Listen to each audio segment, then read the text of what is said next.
Hello, and today I wanted to talk a little bit about The Ordinary, Deciem brand, and a lot of their knockoffs. The Ordinary really inspired a huge revolution in skincare, especially prices, products, and the way people use skincare. Very revolutionary. It's just unfortunate that the founder is not here any longer.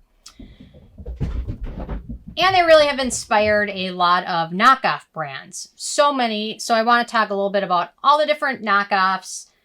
They all have some strengths and weaknesses to them, which mean there's not necessarily one that you can fully use without using some of the other ones to kind of complete your routine, especially since The Ordinary seems to have some significant issues with stock, things being out of stock and how long until they come back into stock.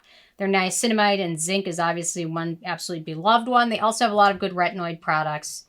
And a lot of the brands have some dupes and similarities to them and some differences. So I'm sure there are also many more brands that are knockoffs. So feel free to leave a comment if I missed one.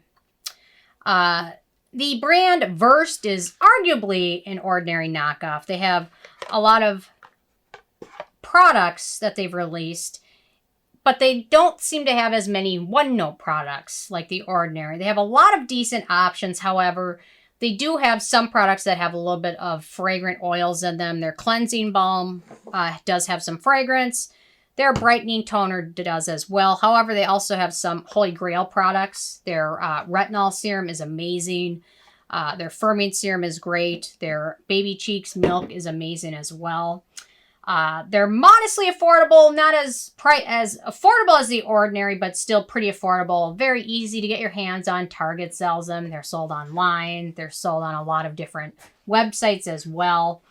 Their toners, do a little bit of research before you pick those up. Their moisturizer are mostly good. However, the one thing I have noticed with the Versed brand is they're starting to come out with a lot of new products very quickly, and a lot of brands tend to do that, especially in this quarter. However, some of their newer products are not my favorites. Their exfoliator has a lot of fragrance in it, and their Keep the Peace Calming Cleanser is a little bit too drying. But overall, their serums and moisturizers are great. Everything else, just do your research on, especially with some of their newer products. So certainly worth checking out. Another brand which has been called an Ordinary knockoff is called Typology, which I obviously had to try out for myself. Now, they use some really nice recyclable packaging, which is great. However, for what you get, the products are pricey. The bottles are little. They're about half the size of a bottle from The Ordinary, so about a half an ounce or 15 milliliters. And the prices are pretty pricey. The nice thing is they've got the recyclable packaging. They've got a nice moisturizer, which is pretty simple. They've got a nice lip balm. But some of their products do have fragrance and essential oils in them.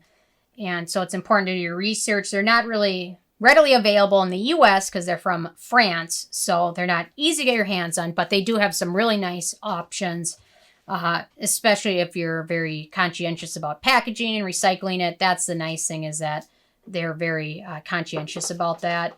Pricey though, and not easily obtainable in the US. Another brand I wanted to mention is the Inkey List. So this one is a really nice option. Ike wants to say hi. Ike hasn't said hi in a long time. He's getting his hair cut this week, so it's a big day.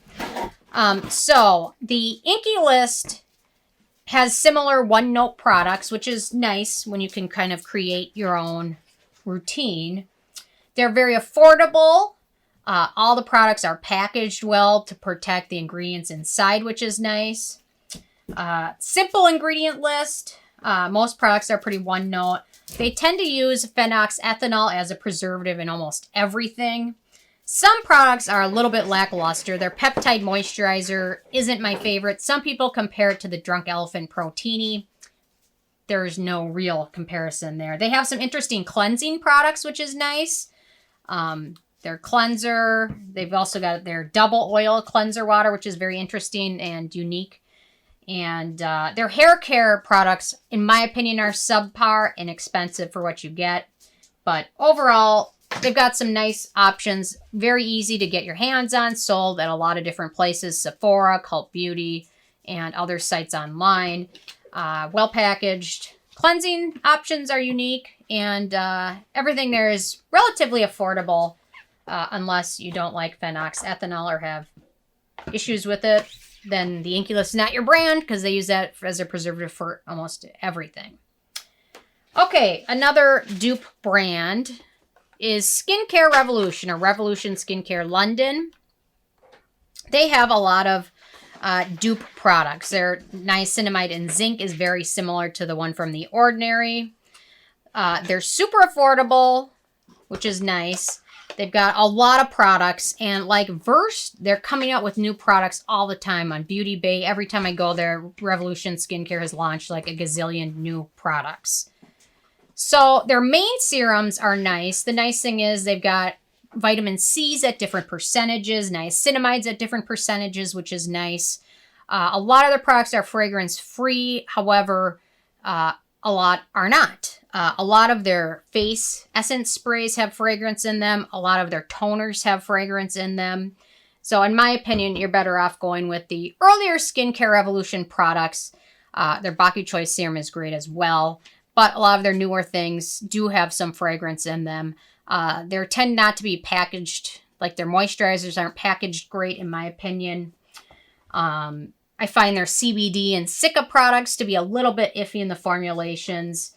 And just keep your eye out, because the newer products that they're releasing all the time just seem not to be my favorites. And it seems like they're releasing too much too fast, but I get it because they're trying to make money, especially in the end of the year. So I get it.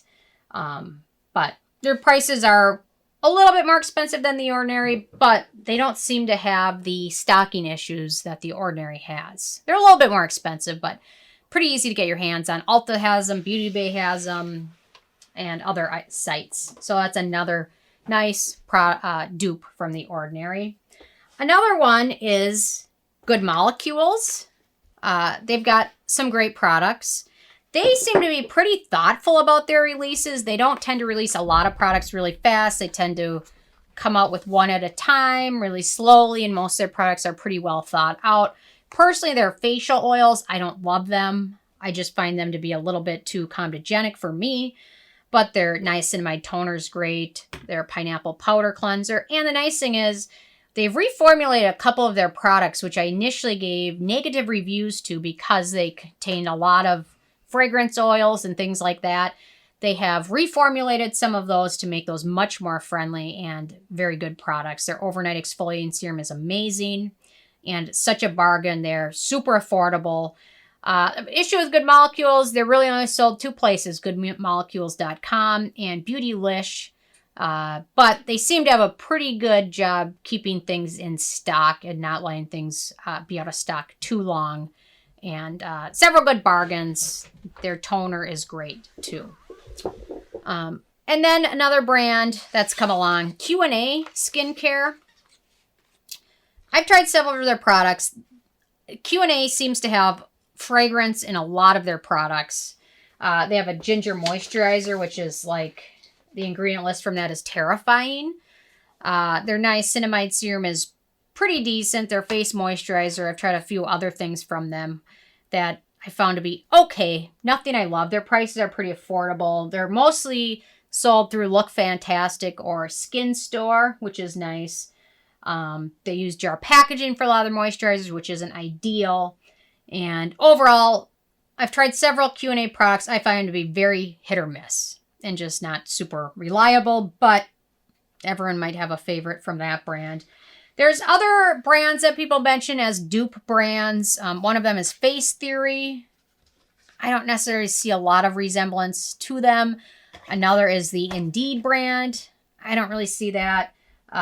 They've also mentioned Garden of Wisdom and Instant Naturals as well as Derma E as dupe brands. I don't necessarily see those as really competing very much since their curations are very different. Their price points are different and they're sold totally different places. But overall, these are the main dupe competitors I see to The Ordinary, but I'm sure there is some that I'm missing out. So whatever you think, let me know. All these brands have strengths and weaknesses, just like The Ordinary themselves. There's nothing that's perfect. Everything's got some give and take to it, but overall, they have a lot of good, affordable products in this collection. Some great options. You can find a good toner that's very affordable, a good cleanser, a good niacinamide serum through all these brands. So it's very nice options to kind of create your own routine from The Ordinary and everything else. So anyway, I'm interested in hearing from you guys if you have a favorite Ordinary dupe brand and what it is and why you love it. So leave a comment. I love hearing from you guys. And stay tuned for more tomorrow. Thank you so much.